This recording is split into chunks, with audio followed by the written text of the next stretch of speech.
तो अब तक हमने दो तरीके के इंसेक्ट को देख लिया है, एक आपका गंधी बग, दूसरा आपका शुगर कैन लीफ हॉपर। आज की वीडियो में हम टर्माइट्स को देखेंगे, जिसे हम नॉर्मली दीमक के नाम से जानते हैं। इससे आप सभी के सभी परिचित होंगे, क्योंकि सभी के घरों में कभी न कभी दीमक की प्रॉब्लम तो आती ही आती है।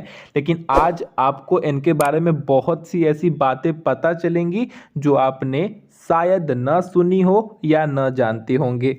इसके अलावा कुछ कॉमन चीज़ें जान लीजिए। पहले ये जानिए कि इनसे क्वेश्चन कैसा आता है। क्वेश्चन इनसे वही आता है, वही तरीका है, दीमक के बारे में पूछेगा, उसकी morphology, life cycle, prevention, control और ये क्या डैमेज करते हैं उनके बारे में दिया जाएगा। या तो आपको ये पूछ दिया जाएगा कि इन दीमकों के सोशल ऑर्गेनाइजेशन के बारे में बताइए, या आपसे इनके इकोनॉमिकली इंपॉर्टेंस को पूछ दिया जाएगा, इनके आर्थिक महत्व के बारे में पूछ दिया जाएगा। ठीक है, तो आइए हम इसे बारी बारी करके सब कुछ जानते हैं।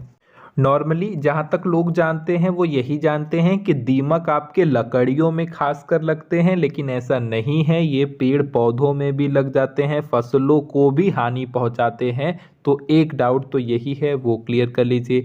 दूसरा, इनके अंदर भी एपीकल्चर की ही तरह एक सोशल ऑर्गेनाइजेशन पाया जाता है, यानी कि ये भी एक सोशल इंसेक्ट है। यानी इनमें लेबर के बेस में, लेबर के इनके कार्य के बेस पे इनमें कैटेगरी डिवाइड होती है। तो एक तरीके से ये भी अगर आप पढ़ेंगे और समझेंगे तो समझ पाएंगे कि ये भी टोटली एपीकल्चर से रिलेट कर रहा है। ठीक है, पढ़ने के बाद अभी आपको क्लेरिफिकेशन मिल जाएगा। और वीडियो पसंद आएगी तो लाइक शेयर सब्सक्राइब करिएगा, और बहुत पसंद आ जाएगी तो कमेंट भी कर लीजिएगा। और मेरा नाम है सनी, आपका प्यारा दुलारा सनी। आप माने या ना माने, हम ऐसा कहेंगे। ये बोलना जरूरी था, वरना आप भूल जाते तो। हाँ, तो ये हो गई कुछ देर के लिए हमारी बात। अब चलते हैं पढ़ाई के ऊपर। तो जैसा कि अभी आपने जाना कि सोशल इंसेक्ट होते हैं। सोशल इंसेक्ट होता है, इसका मतलब है कि कहीं ना कहीं ये कॉलोनी में रहते होंगे, कॉलोनी में रहते होंगे। इसमें कास्ट वाइज ये कई पार्ट में डिवाइड होंगे, जैसा कि हमने वहाँ पे देखा था एपीकल्चर में क्वीन, ड्रोन और वर्कर। ठीक है, वैसे ही इनमें भी मेनली ये लेबर के बेस पर दो कैटेगरी में डिवाइड होते हैं। एक आपका रिप्रोडक्टिव कास्ट, दूसरा आपका स्टेराइल कास्ट। रिप्रोडक्टिव कास्ट जैसा कि नाम से ही समझ में आ जा रहा कि इसमें वो इंसेक्ट आएंगे जो आपके प्यार की प्रोसेस करते हो, जिनका काम एग को प्रोड्यूस करना हो, एग की लेइंग करना हो, यानी कि किंग और क्वीन, जो कि रिप्रोडक्शन की या प्यार की प्रोसेस में पार्टिसिपेट करते हैं। और स्टेराइल कास्ट में वो लोग आएंगे जो इस प्यार की प्रोसेस को छोड़कर, यानी कि रिप्रोडक्शन की प्रोसेस छोड़कर अन्य जितने भी काम हैं वो इस स्टेराइल कास्ट में आने वाले इंसेक्ट कंप्लीट करेंगे। उम्मीद करता हूँ क्लियरिफिकेशन मिल गया होगा। चलिए, वैसे भी ये सब बात की बात है, पहले हम ये जानते हैं कि इनके हैबिटेट या हैबिट कहाँ पे, मतलब ये कहाँ पर रहते हैं, इनका स्वभाव कैसा है, नेचर कैसा है, पहले तो यही जानते हैं। हाँ, एक चीज़ हमसे जान लीजिए यहीं पर, नहीं वरना भूल जाऊंगा बाद में। ये आपके जो टर्माइट्स होते हैं वो इकोलॉजी में बहुत बढ़िया, एक कह सकते हैं एक इम्पॉर्टेंट रोल प्ले करते हैं, क्योंकि ये किसी भी प्लांट के मैटर को रिसाइकिल करने में हेल्प करते हैं। क्यों? क्योंकि वो चर जाते हैं, मतलब खा जाते हैं, तो एक तरीके से वो उसको क्या कर रहे हैं, एक तरीके से रिसाइकिल ही कर रहे हैं ना। तो इस वजह से ये इकोलॉजी में एक इम्पॉर्टेंट रोल प्ले करते हैं, और इन्हें हम वाइट एंट्स यानी कि सफ़ेद चींटी के भी नाम से जानते हैं। चलिए, आइए इनके हैबिट एंड हैबिटेट को देख लेते हैं। सबसे पहली बात, कहाँ पे रहते हैं वो देखिए। दीमक जो है आपकी लकड़ियों में, दीमक मतलब टर्माइट्स, माफ़ कीजिएगा, आप समझ लीजिएगा, अच्छे लोग हैं आप लोग। तो दीमक जो है आपका वो लकड़ी में, पुराने पेड़ों में, जो आपके फर्नीचर होते हैं उन फर्नीचरों में, जो मकान में लगी हुई पहले की लकड़ियां होती हैं, जैसे कि आपका कह लीजिए दरवाजा हो गया, खिड़की हो गया, उनको ये छेद कर लेते हैं। उनमें ये छेद कर कर या उनको भेद कर एक गैलरी नुमा या एक रो की तरह एक पंक्ति बना लेते हैं, ये कहना सही होगा। एक गैलरी नुमा स्ट्रक्चर बना लेते हैं और उन्हीं स्ट्रक्चर्स में ये रहते हैं। और सुनिए, कुछ बेचारे तो ऐसे होते हैं कि मिट्टी के अंदर इसी प्रकार के गैलरी नुमा स्ट्रक्चर बनाकर उसमें रहते हैं। और इसकी वजह से दिक्कत क्या होती है वो सुनिए। दिक्कत ये होती है कि जो उस मिट्टी में जो भी प्लांट ग्रो किया होता है या जो भी घास आपकी ग्रो की होती है, उनकी जड़ों को ये एकदम डिस्ट्रॉय कर देते हैं। जो उनकी रूट्स होती है उनको खा जाते हैं। जाहिर सी बात है, मिट्टी के अंदर ही होता है ना रूट, तो बस इनके रूट में लगकर ये एकदम उसको नष्ट कर जाते हैं, खा जाते हैं। लकड़ी में रहने वाले जो दीमक होते हैं वो फर्नीचर, जो भी लकड़ी का जो भी सामान मिल जाए, चाहे सूखी लकड़ी रहे चाहे गीली जौन मिल जाए, सबको खाकर कहानी खत्म कर देते हैं। और सुनिए, जिस तरीके से आपने एपिकल्चर में देखा था कि रानी के लिए एक स्पेशल चैम्बर था, वैसे ही इसमें भी जो आपकी इनकी कॉलोनी होती है, इनकी कॉलोनी में आपको रॉयल चैम्बर देखने को मिल जाएगा और भी बहुत सारे चैम्बर देखने को मिल जाएंगे, अलग अलग रास्ते देखने को मिल जाएंगे और एक स्पेशल चैम्बर भी देखने को मिल जाएगा। और इस स्पेशल चैम्बर में आपकी फंगी जो होती है ना, फंगी, वो फंगी इन चैम्बरों में रहती है। और ये किस काम में आती है? तो यही फंगी आपके लकड़ी के किसी भी प्रकार का जो वुड है उसके डाइजेशन में हेल्प करती है। अब बात समझ में आई? ये सब मिल के रहते हैं आपस में कि देखा तू हमारे खाना के डाइजेस्ट करे में हेल्प करिया। मतलब सोच लीजिए कितने चंट इंसान हैं ये सब, बहुत चंट हैं। चलिए अब बात करते हैं उस क्वेश्चन की जो पेपर में इंडिविजुअल भी पूछ दिया जाता है, यानी कि यही पूछ दिया जाता है कि सोशल ऑर्गेनाइजेशन बताइए टर्माइट्स का, दीमक का, इनकी जो सामाजिक संगठन की जो व्यवस्था है उसके बारे में बताइए। और ये इंडिविजुअल क्वेश्चन भी पूछ दिया जाता है, तो ध्यान से इसे देखिएगा, ध्यान से एब्जॉर्व करिएगा।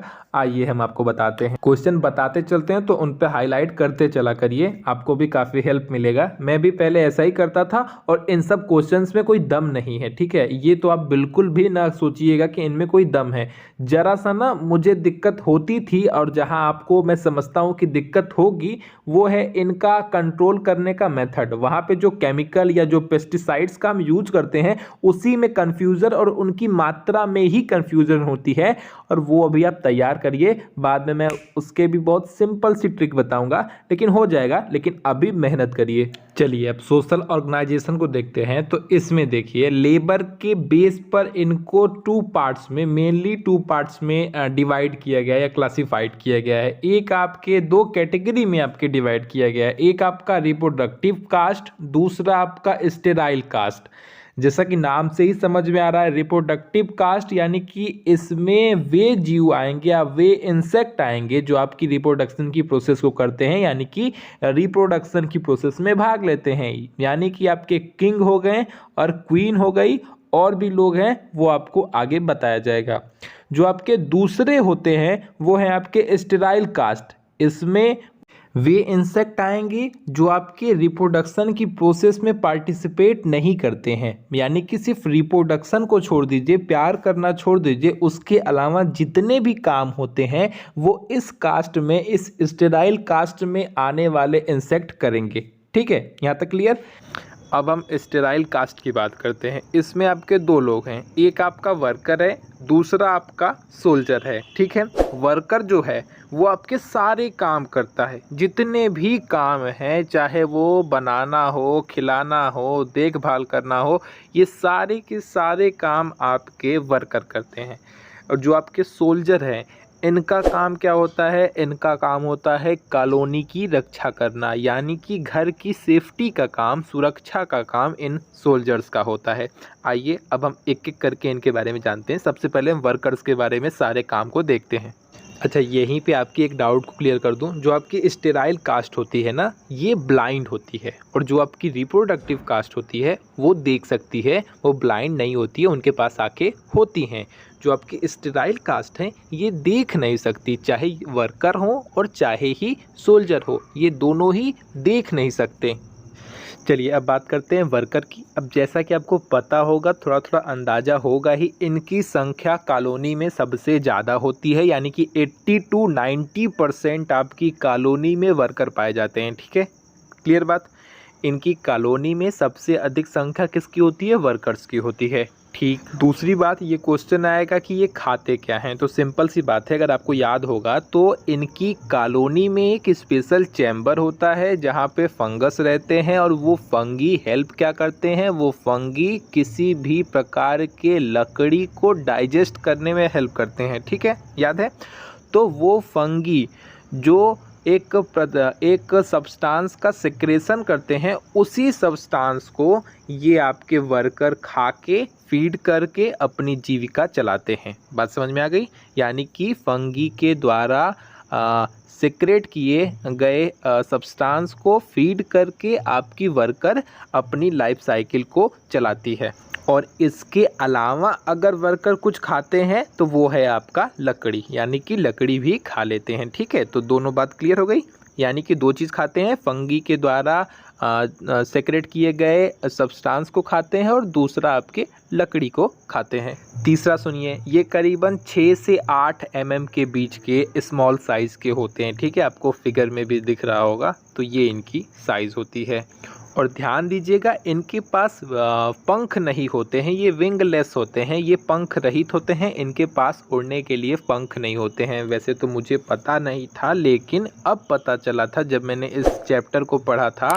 उससे पहले तक मैं नहीं जानता था कि आपके जो ये दीमक है इनके पास भी पंख होते हैं। मैं तो यही समझता था कि ये सिर्फ चल सकते हैं, लेकिन नहीं, जो इनके रिप्रोडक्टिव कास्ट होते हैं उसमें इनके पास पंख होते हैं, और ये भी बी की तरह, एपिकल्चर की तरह ही ये भी स्वार्मिंग फ्लाइट या नुप्सल फ्लाइट करते हैं, और तब जाके कॉकुलेशन करते हैं, यानी कि प्यार करने की प्रोसेस करते हैं। तो ये भी लगभग टोटली डिपेंडेंट है किसके ऊपर, लगभग आपके एपिकल्चर से काफ़ी कुछ मिलता जुलता है। ठीक है, और सुनिए, आपके वर्कर क्या काम करते हैं। आपके वर्कर 24 घंटा मेहनत करते रहते हैं, इसमें तो कोई डाउट है ही नहीं। पूरा घाम धाम करते हैं, जो भी एग्स होते हैं उन एग्स की केयर करते हैं, जो उसमें से लार्वा निकलते हैं यानी कि जो निम्फ होते हैं उनकी केयर करते हैं, फूड को इकट्ठा करते हैं, फूड को ले जाते हैं, आपके फूड को निम्फ को यानी कि वो जो लार्वा है, जो छोटा बच्चा है, उसको देते हैं, किंग को देते हैं, क्वींस को देते हैं, उनको खिलाते हैं। मतलब जितनी भी मेहनत की न काम है वो बेचारे ये वर्कर ही करते हैं। सारा का सारा काम इनके ऊपर है, पालना, ले आना, खिलाना, पिलाना। बाप रे बाप, कितना मेहनत करते बेचारे। एक तरीके से कॉलोनी की माँ है आप ये कह सकते हैं कि एक तरीके से ये कॉलोनी की माँ है। चलिए अब बात करते हैं हम सोल्जर की। ये तो काम हो गया किसका, ये था वर्कर का काम, इतने सारे काम वर्कर करते हैं। अब बात करते हैं इनके सोल्जर की। तो जैसे इनके काम है वैसे इनके नाम हैं। ठीक है, कि इनका काम सुरक्षा करना होता है, ये कॉलोनी की सुरक्षा करते हैं। इसके अलावा ये भी आपके विंगलेस होते हैं, पंख रहित होते हैं, इनके पास भी पंख नहीं होते हैं। इसीलिए मैंने स्टार्टिंग में ही कहा कि स्टेराइल कास्ट में जो भी आएंगे उन सभी के पास आपके पंख नहीं होंगे, विंगलेस होते हैं। ठीक है, चलिए, तो इनके पास भी पंख नहीं होते हैं। हाँ, एक चीज़ थोड़ी नई है, ये आपके वर्कर से बड़े होते हैं, यानी कि जो सोल्जर हैं वो वर्कर के कंपैरिजन में थोड़े बड़े होते हैं। ठीक है, इनकी मुंडी भी थोड़ी बड़ी होती है, और इनके हेड के आगे एक सी शेप में दो ठो स्ट्रक्चर, ऐसे देखिए आपको फिगर में दिख रहा होगा, ऐसे बाहर निकला हुआ होता है, जिसकी माध्यम से ये रक्षा करते हैं। और अगर सामने से कोई दूसरा आपका इंसेक्ट या जो भी कोई आ रहा हो, उसको इनके माध्यम से वो डराते हैं, और डरा के उन्हें अंदर आने से मना करते हैं। ठीक है, और इनका नाम क्या होता है, इनका नाम है इस पार्ट का, ये जो सी वाला पार्ट है, इस पार्ट का नाम है मैंडिबल्स। ठीक है, इनमें मैंडिबल्स पाए जाते हैं, जिनकी माध्यम से ये किसी भी जीव को जो कि आपके इसके अंदर आने की कोशिश कर रहा होता है उसको डराता है या उसे रोकने की कोशिश करते हैं। ठीक, ध्यान दीजिएगा, हल्का फुल्का नहीं होता है, बहुत पावरफुल होता है, काफ़ी शक्तिशाली मैंडिबल्स पाए जाते हैं, जिनकी माध्यम से ये सकते हैं, डरा सकते हैं, और इस तरीके से ये कॉलोनी की रक्षा करते हैं। इसके अलावा जो कुछ स्पेशल सोल्जर होते हैं वो उनके हेड पर एक होल होता है, जहाँ से एक तरीके के सब्सटेंस का सेक्रेशन होता है और वो ज़मीन पर फैल जाता है। अगर ऐसी कंडीशन में कोई एनिमी, कोई भी शत्रु अगर आता है तो वो उसमें फंस जाता है, क्योंकि वो इतना चिपचिपा होता है कि जैसे ही कोई उसमें फंसता है वो धीरे धीरे हार्ड हो जाता है।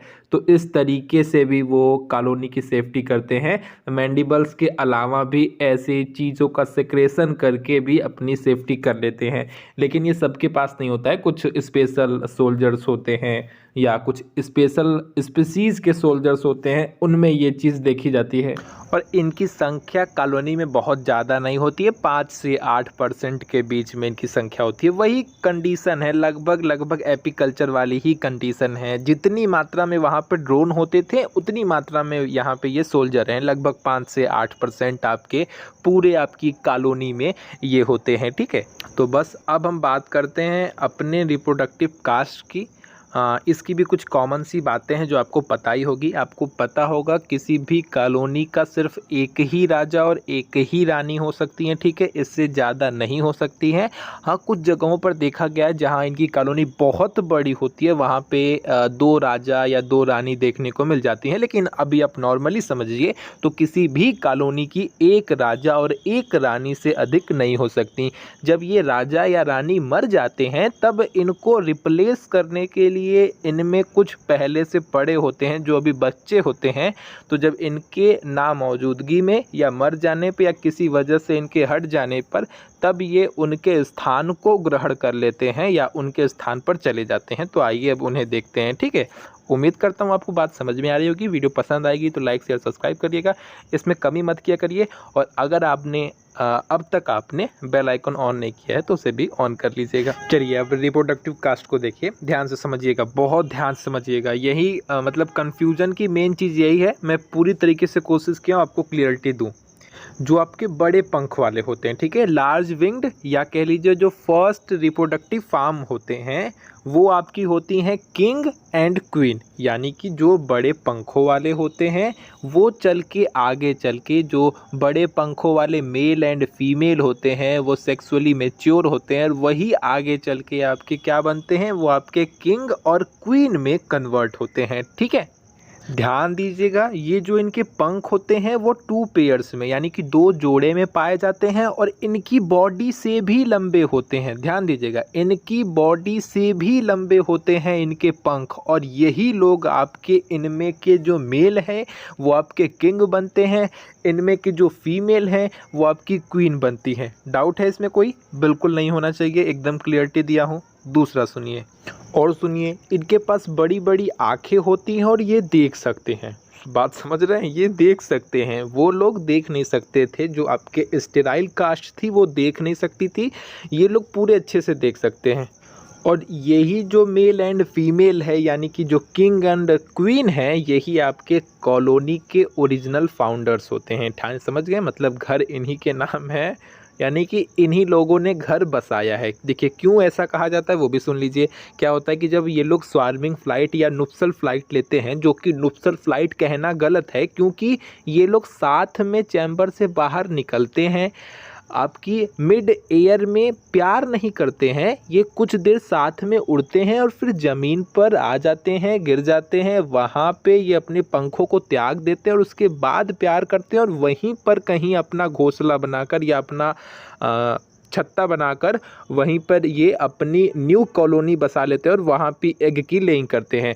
तो इस वजह से ये कहना कि ये नुप्सल फ़्लाइट करते हैं ये थोड़ा गलत है, क्योंकि नुप्सल फ़्लाइट का मतलब होता है मिड एयर में ही प्यार करना, लेकिन ऐसा यहाँ पर नहीं होता है। लेकिन क्या है कि हम इसे नुप्सल फ़्लाइट के ही या स्वार्मिंग के ही नाम से जानते हैं, सो ठीक है, मान लेते हैं। तो इनमें से ही जो आपके मेल होते हैं वो आगे चल के आपके किंग में डेवलप होते हैं, जो आपके कॉलोनी के किंग कहलाते हैं और इकलौते होते हैं, सिंगल होते हैं, आपको पता ही होगा। बस इतना जान लीजिएगा कि सबसे बड़ी अगर कोई होती है तो क्वीन होती है, वो सबसे बड़ी होती है, हाइट में भी सबसे बड़ी होती है। ये जो आपके किंग हैं वो क्वीन से थोड़े छोटे होते हैं, ठीक। और इनका काम क्या है? सिंपल सा काम है, आपके जो फीमेल है या आपकी जो क्वीन है उस क्वीन के साथ कॉपुलेशन करना, मैथुन करना, प्यार करना या रिप्रोडक्शन करना, इतना सा इनका काम है। अब बात करते हैं क्वीन की। अब देखिए क्वीन का भी बहुत ही सिंपल सा काम है, एक कॉलोनी के सिर्फ एक ही क्वीन हो सकती है। एक्सेप्शन छोड़ दीजिए, जहाँ पे बहुत बड़ी कॉलोनी है वहाँ पे एक से अधिक क्वीन हो जाती हैं, लेकिन वो अलग बात है। नॉर्मली एक कॉलोनी की एक ही क्वीन होती है। ये करीबन 60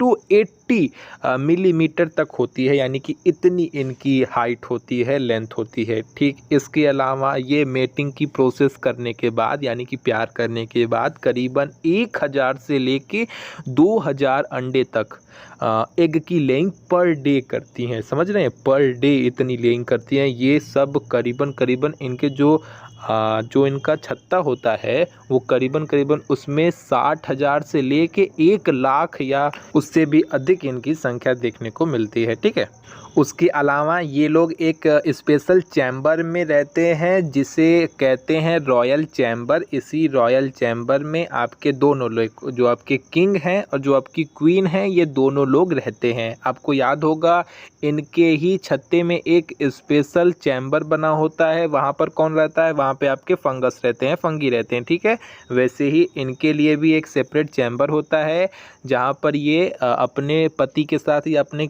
किंग्स के साथ, माफ़ कीजिएगा, जो इनका क्या नाम है, जो इनके किंग हैं उनके साथ ये वहाँ पर रहती है। ठीक है, हमको लगता है कहीं जाके हमको अपना बहुत बेहतरीन इलाज कराना पड़ेगा, इतना ज़्यादा कैसे इंसान भूल सकता है। तो चलिए, जो हमारे साथ हो रहा है होने दीजिए। आप लोग देखिए, तो देखिए जो आपके लॉन्ग विंग्ड वाले हैं, लॉन्ग विंग मतलब जो आपके बड़े पंख वाले हैं। ठीक है, जो बड़े पंख वाले मेल या फीमेल हैं वो आपके किंग और क्वीन में डेवलप हो जाते हैं। ठीक है, यानी कि जो आपके फर्स्ट रिप्रोडक्टिव फॉर्म है वो आपके किंग और क्वीन में डेवलप हो जाते हैं। लेकिन जो आपके शॉर्ट विंग्ड वाले हैं, शॉर्ट विंग्ड मतलब छोटी पंख वाले हैं, या कह सकते हैं जो आपके सब्सटीट्यूट रिप्रोडक्टिव फॉर्म वाले हैं, वो आपके क्या काम करते हैं वो समझिए। देखिए ये जो सेकंड वाले हैं ना, ये कह सकते हैं कि अगर किसी ऐसी कंडीशन में अगर किंग को या क्वीन को कुछ हो जाता है तो ये उनकी जगह को ले लेते हैं और अपने आप को ही किंग और क्वीन में डेवलप कर लेते हैं। ठीक है, बात समझे। देखिए इसके नाम से भी आप बहुत कुछ समझ सकते हैं। सब्सटीट्यूट का मतलब जानते हैं? अगर आप क्रिकेट या कोई भी खेल देखते होंगे तो वहाँ पे सब्सटीट्यूट में फील्डर होते हैं, तो उसका मतलब होता है कि अगर किसी कंडीशन में उस फील्डर को कुछ हो जाता है तो ऐसी कंडीशन में ये उसकी जगह ले लेगा और उसका भी जो भी काम होगा उसकी जगह पे उसके काम को ये करेगा, ये सब्स्टिट्यूट फील्डर करेगा। वैसे ही यहाँ पर ये होता है कि अगर किसी कंडीशन में क्वीन को कुछ हो जाता है या किंग को कुछ हो जाता है तो ऐसी कंडीशन में ये उनकी जगह को ले लेते हैं। तो आज के लिए बस इतना ही। वीडियो पसंद आएगी तो लाइक शेयर सब्सक्राइब करिएगा। अगली वीडियो में जो भी कुछ बची खुची टॉपिक होगी हम उसे भी देख लेंगे। वीडियो पसंद आएगी तो लाइक शेयर सब्सक्राइब एक बार फिर से कर लीजिएगा, और मैं तो कहूँ आप बेल आइकॉन भी ऑन कर लीजिएगा। तो आज के लिए इतना ही, मिलते हैं अगली वीडियो में। Tata bye bye. और हाँ, मेरा नाम है सनी, आपका प्यारा दुलारा सनी। आप माने या ना माने हम ऐसा कहेंगे, वरना भूल जाएंगे तो